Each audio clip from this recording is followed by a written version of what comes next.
Hello and good morning. I hope that you're doing well. I know it's been a minute, hadn't it? I was checking on YouTube this morning. The last time I updated you on my MAC shadows was back in February. So I've made some progress. a little bit of progress. But it is what it is. I hope that you're safe, that you're well. I know it's been a crazy couple of months. It's been chaotic over here, and I know it has for you too. So I appreciate you being here with me today. Without further ado, let's do this. I have been able to finish a shadow from MAC, and let's go on and start talking about it. The first thing I was able to finish was a beautiful highlighting shade over here called Gold Bit. I'm gonna go on and put a picture over here. The best way that I can describe it, it was a gorgeous, like peachy beige, I think it was a very light, shimmery, had a little bit of gold reflect in it. It was just a gorgeous shadow to wear every single day in my inner corner. I loved it on my brow bone. I loved it as a face highlight. I loved highlighting my Cupid's bow with it. It was just gorgeous. And I particularly loved it with really warm eyeshadow looks. And so I'm very happy to report that that is done. And I wanted to keep it in here. I know that the rest of the shadows have changed since you last saw it in February, just because I keep changing my mind on things, or I decide, I need some motivation. And so this was one of the things I needed to keep in here for a while as an empty pan, just to remind me of, you can do this. Even though it takes forever to hit pan on MAC shadows, much less finish them, I needed that motivation for myself, especially since with the stay-at-home order, I didn't wear makeup completely the whole time. I did wear makeup frequently, but I would have made more progress if I had been in my normal routine of still being able to go out and participate in the world, you know what I mean? So then that leads us into shadow number 2, and that is soft brown. And I'll put my picture up here of where I was in February. I had made a dip, but I hadn't quite hit pan. And at this point, I have been able to hit substantial pan in the shadow, even though I know I have months of work ahead of me. I wanted to talk about this shadow because if you're really looking for that perfect Goldilocks crease shade, and you have a fair to medium skin tone, check out soft brown. It's like, literally, I would describe it as the perfect Goldilocks transition shade, because when I started off the year, I really was into warm eyeshadow looks. I had it in my head that that's what I was going to do, and then we had the stay-at-home order happen. And since we've been home, I've made the decision to go gray. Go gray naturally. I'm looking forward to the change it's going to bring. I'm looking forward to how it's going to evolve my makeup, how it's going to evolve colors I gravitate to. I'm wanting a change in a major way, and that's going to be like a unique change, since nobody has the same type of gray hair, you know what I mean? So I'm really excited about it. But like I said, the stay-at-home order has really put things in perspective, because I went from wearing really warm eyeshadow looks, and when I was at home, having Zoom meetings and everything, I would just throw on some soft brown, and then I would throw a cooler tone brown in my transition shade or transition area, and then some eyeliner, and it was perfect professional makeup. It translated well on camera, and I was like, okay, so then there's like the minimal makeup period. And now that I'm getting back into wearing eyeshadow full time again, I'm experimenting and seeing what's gonna work with the grays that are coming in, and soft brown is just one of those beautiful shades that it translates with cool toned looks as well as warm tones. And I know that cool tones will likely be coming back in fashion, as we get into especially fall makeup and winter makeup, because a lot of other people are making this decision too. They're going gray. I mean, there's an abundance of availability in silver shampoos and YouTube videos encouraging the gray transition and all that. And so I wanted to just share that tip with you, that I think I've literally found my transition shade that I could, even begin to call Holy Grail. You know what I mean? Like, it's definitely a shade I could see myself repurchasing over and over and over again. So, all right, enough about soft brown. Now, let's get into what I'm really excited about, and that is my MAC Semi Sweet x9 palette. And You know, it's kind of indirectly become my pan that palette, even though I'm panning MAC. I want to pan as many MAC shadows as I can out of my collection in general, but I'm also kind of thinking from a packaging standpoint. I really want to like concentrate on things. And so my MAC Semi-Sweet ×9, this is where I was back in February. And here is where I am today. I'm stoked. Stoked. And I would have made even more progress had I worn makeup a little bit more frequently than I did during quarantine, but it is what it is. So like I said, I'm really thrilled with this progress. If you're interested in the get ready with me that I made, I will, like I said, it'll be up here in the card above. Excuse me. It primarily comes out of this palette. The only additional shade I brought in was soft brown. So super versatile way to completely use this palette. Let's kind of talk about the shades that I've been using. This taupey brown that's over here, I love wearing this in my eyebrows on a daily basis. And one of the things that I've really wanted to focus on for 2020 is panning some burgundy eyeshadow, because I have this burgundy in here. Then I've got I'm Into It in this palette. I've got All Star in my Anastasia Beverly Hills Subculture palette. And so I really was just kind of feeling the push. And I want to share the tip with you. If you have dark hair and you're starting to see grays, or you're starting to kind of make that decision, burgundy is an eyeshadow color that works when you have dark hair. And it's also going to be a beautiful shade that transitions well as you decide to go gray, because that's one of the things that I'm really evaluating with especially my warm shadows right now, is I want to wear the warm eye looks and really kind of get that out of my system, because as my hair becomes grayer, I'm less likely to reach for those things. And so I want to make sure that I can maximize my usage out of them. So that's really what kind of started it. And the other thing, let me just give you a little sidebar of what kind of started this focusing on my Semi-Sweet ×9 palette, is I finally hit pan in my Clinique Colourpop blush. That was a monumental day, like excitement, because I've had this blush for several years, and to finally hit pan was just like, I couldn't believe it. Absolutely was just stoked. And so that has been a driving force in me, not only focusing in on my Semi-Sweet ×9, but really kind of making some traction and pan that palette. So I've been loving this burgundy shade in my crease. I've been using this peach shade down here on my lid. I just started using it like within the last couple of weeks.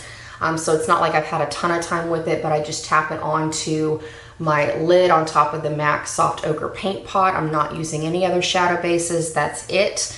On days when I want just an easy one shadow, don't think about it kind of look, I take soft brown in my crease and I go through with this mid-tone brown. I hope this is going to focus.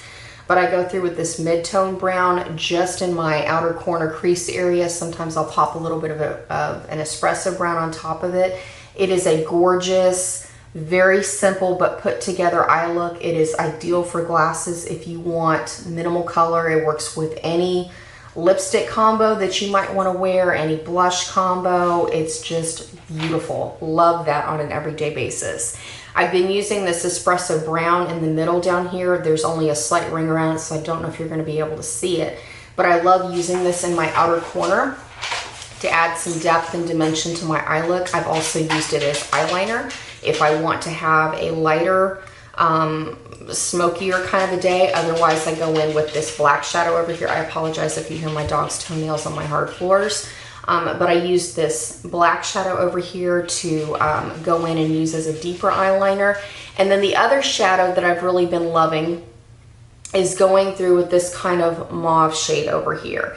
And what I've been using this for is to blend out my crease when I'm done with my eye look. I take a crease blending brush and I dip it into that shadow, and then if I want a little bit more warmth to it, I'll take some of my Clinique Colourpop, so I'll just kind of tap between and then dust it to blend out my eye look. It's what I've done today, and it's just gorgeous, and it's given me a way to kind of go in with that mauve shadow, because otherwise it doesn't do a whole lot for me right now.